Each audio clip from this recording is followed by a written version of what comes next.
여러분, 때로는 정말 상상도 못했던 조합이 세상을 바꾸기도 하잖아요?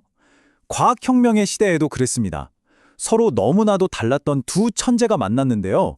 이 만남이 우리가 우주를 이해하는 방식을 완전히 뒤집어 놓았습니다. 오늘 그 드라마 같은 이야기 속으로 한번 들어가 보시죠. 자, 오늘의 주인공들입니다. 한 명은 티코 브라헤, 평생을 바쳐 하늘의 모든 움직임을 기록한 그야말로 관찰의 신이었죠. 그리고 다른 한 명은 요하네스 케플러, 머릿속에서 우주의 법칙을 그려내던 계산의 천재였습니다. 정말 정반대의 두 사람이죠. 자, 이 두 사람이 등장하기 전에 먼저 시대적 배경을 좀 알아야 합니다. 코페르니쿠스가 지구가 아니라 태양이 중심이야 하고 엄청난 선언을 했잖아요. 정말 혁명적이었죠. 근데 이게 완벽하지가 않았다는 게 문제였습니다. 아주 결정적인 약점이 있었어요. 뭐가 문제였냐면요. 첫째, 그의 이론대로 계산을 해보면 실제 행성들의 움직임이랑 딱 들어맞지가 않는 거예요. 약간씩 오차가 있었죠. 그리고 둘째, 이게 진짜 중요한데 코페르니쿠스도 행성은 완벽한 원을 그리며 돈다는 2000년 된 고정관념에서 벗어나지 못했거든요. 그러니까 말하자면 혁명은 시작됐는데 아직 마침표를 찍지 못한 상태였던 거죠. 누군가 이 문제를 풀어야만 했습니다. 자, 그래서 등장한 첫 번째 해결사가 바로 티코 브라헤입니다. 이 사람 정말 대단한 인물이에요. 관찰에 대한 집념, 이건 뭐 거의 광기에 가까울 정도였습니다. 덴마크 국왕이 이 사람의 재능을 알아보고 아예 섬 하나를 통째로 줬어요. 거기다 우라니보르라는 이름의 거의 과학의 궁전 같은 걸 지어줬습니다. 당시로서는 상상도 할 수 없는 최첨단 천문대였죠. 상상이 가시나요? 망원경도 없던 시절에 무려 20년이 넘게 매일 밤 하늘을 올려다보면서 별이랑 행성이 어디에 있는지 일일이 기록한 겁니다. 그 정확도는 정말 입이 떡 벌어질 수준이었어요. 이장과는 비교도 안 될 만큼 정밀한 데이터였죠. 자, 여기서 진짜 재밌는 반전이 나옵니다. 티코는 인류 역사상 가장 정확한 데이터를 가지고 있었잖아요. 그럼 당연히 태양의 중심이 맞네 라고 생각해야 할 것 같은데 아니었어요. 그는 끝까지 지구가 중심이라는 자기만의 독특하고 복잡한 이론을 밀어붙였습니다. 정말 아이러니하죠? 바로 이 지점에서 역사의 무대에 두 번째 천재, 요하네스 케플러가 등장합니다. 티코한테는 데이터가 있었지만 그걸 해석할 이론이 부족했죠. 케플러는 반대였어요. 머릿속엔 우주에 대한 완벽한 이론이 있었는데 그걸 증명할 데이터가 없어서 애를 태우고 있었거든요. 이 사람이 바로 티코의 마지막 조수가 됩니다. 그리고 정말 운명의 장난처럼 티코가 갑자기 세상을 떠납니다. 그러자 어떻게 됐을까요?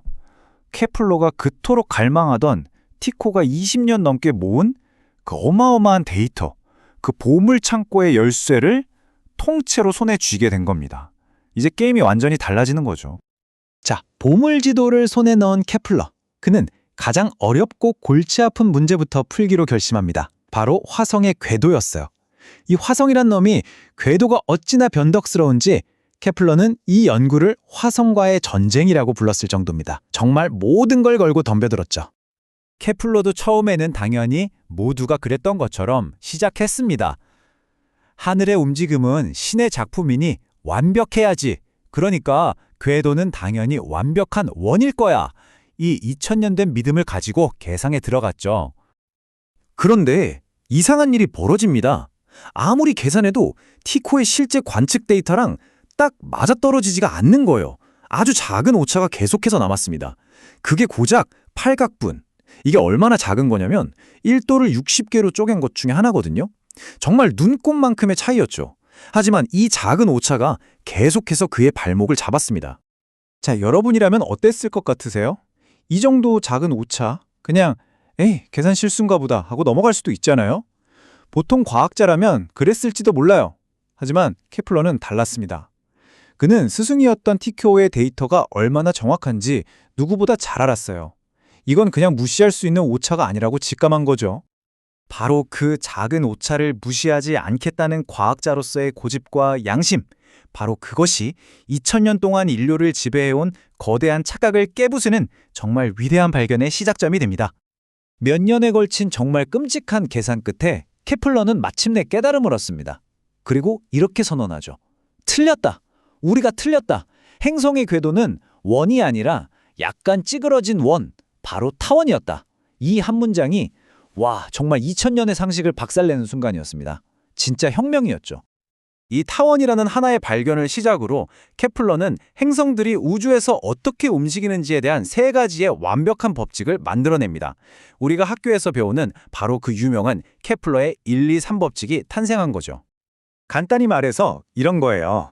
첫째, 행성은 태양을 중심으로 한 타원 궤도를 돈다. 둘째, 태양에 가까워지면 빨리 돌고 멀어지면 천천히 돈다. 셋째, 태양에서 멀수록 한 바퀴 도는데 시간이 더 오래 걸린다. 어때요?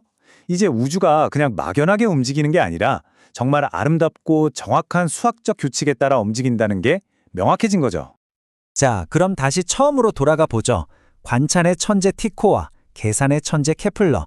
이 완벽한 파트너십이 우리에게 남긴 건 과연 무엇이었을까요? 핵심은 이거예요. 티코는 최고의 데이터가 있었지만 그걸 꿰뚫어볼 총찰력이 부족했고, 케플러는 최고의 통찰력이 있었지만 그걸 증명할 데이터가 없었죠. 이 둘 중 한 명이라도 없었다면 혁명은 없었을 겁니다. 이 둘의 만남이야말로 코페르니쿠스가 시작한 혁명 예측은 완벽한 마침표였던 셈이죠.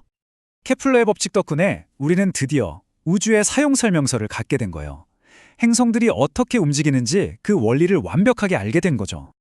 하지만 아직 풀리지 않은 거대한 질문이 하나 남아 있었습니다. 좋아요. 행성들이 타원으로 돈다는 건 알겠어요. 근데 왜죠? 도대체 왜 행성들은 그런 규칙을 따라야만 하는 걸까요? 이 질문이 바로 다음 시대를 열 또 다른 거인을 위한 무대를 만들어줍니다. 그리고 그 거대한 질문, 왜에 대한 답을 내놓은 사람. 그 사람이 바로 티코와 케플러라는 거인의 어깨 위에 올라서서 더 먼 곳을 바라본 사람, 바로 아이작 뉴턴이었습니다.